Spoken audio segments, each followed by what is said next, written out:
Hello friends, welcome back to the channel. This is part 4th of Applied Mechanics series for Diploma Engineers, BTechs and BE Engineers. और इस video में मैं आपको force का जो है, जैसे कि मैंने आपसे वादा किया था कि मैं बहुत जल्द जो है इसका कंसेप्चुअल वीडियो ज़रूर लेके आऊँगा, तो ये video particular this video is very very important for your semester system.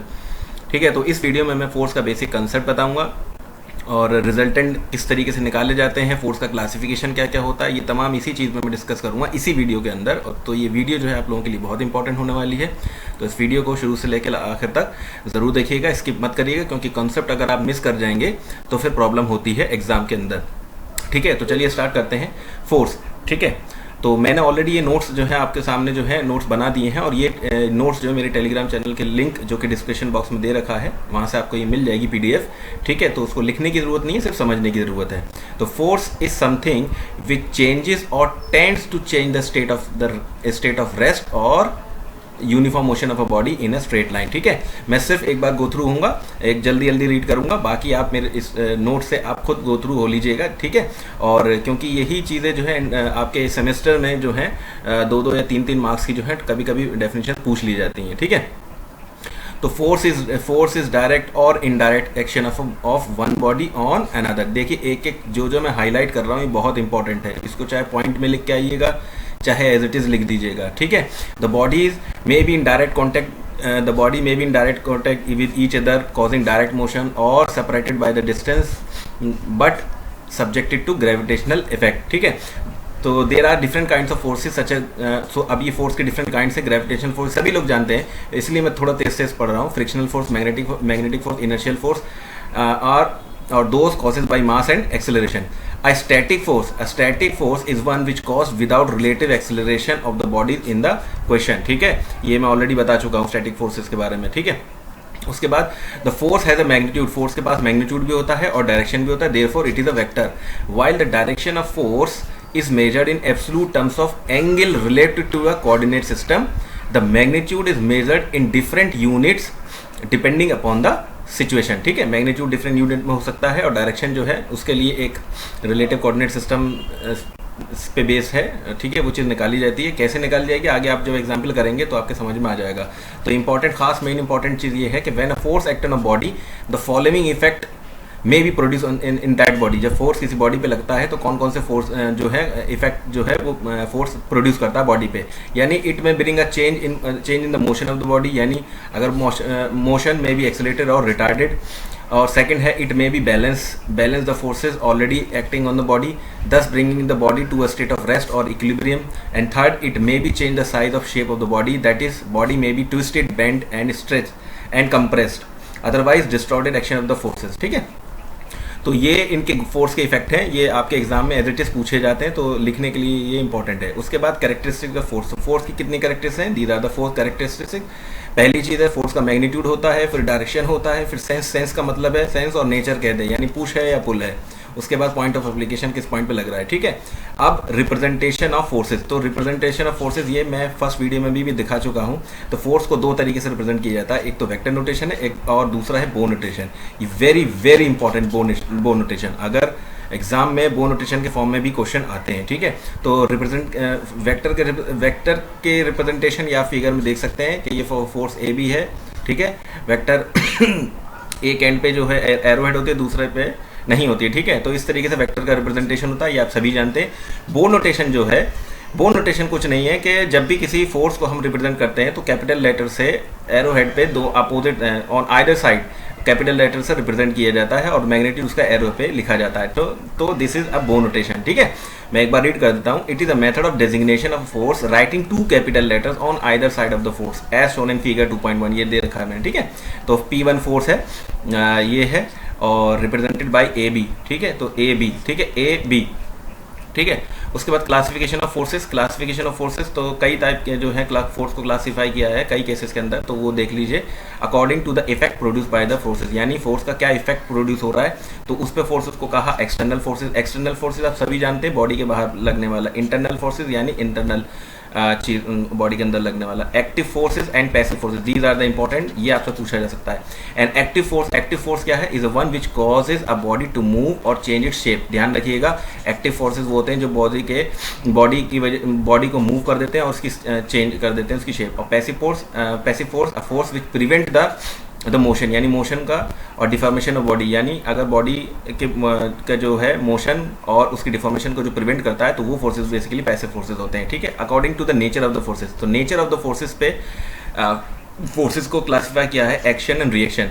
तो ये आप सभी जानते हैं एक्शन और रिएक्शन, ठीक है। Whenever there are two bodies in contact each exert a force on the other, ठीक है। Out of these forces one is called action and other is called reaction. तो action and reaction are equal and opposite. Action, ये बहुत important है, action and reaction are,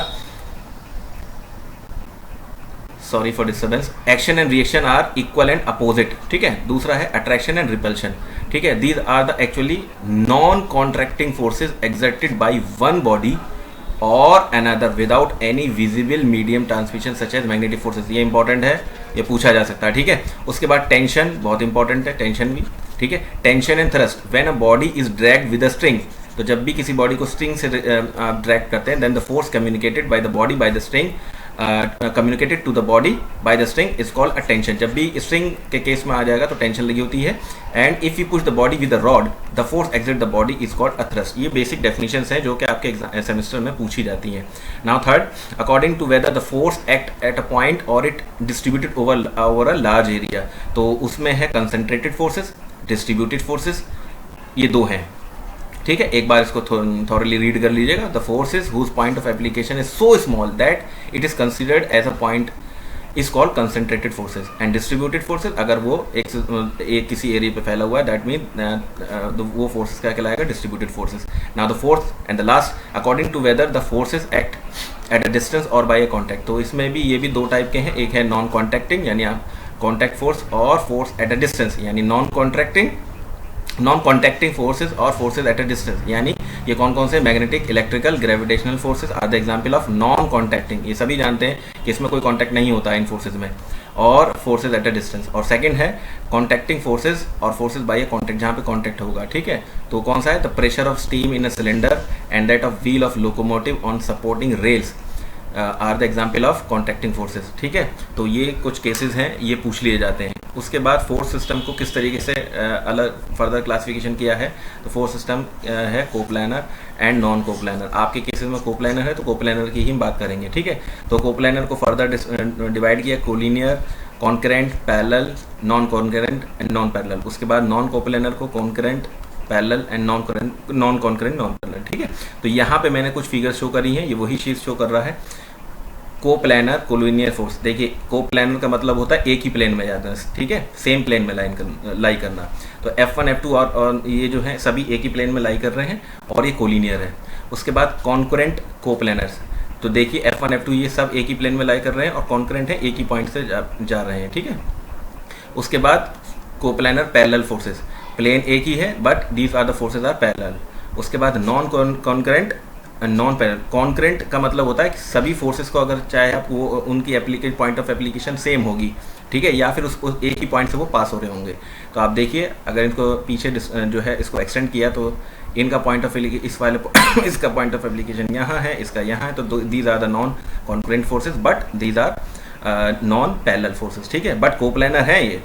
उसके बाद resultant of a coplanar forces, तो resultant के बारे में पहली अपनी वीडियो मैकेनिक्स की जो है अप्लाइड मैकेनिक्स की सेकंड पार्ट में मैं बता चुका हूँ।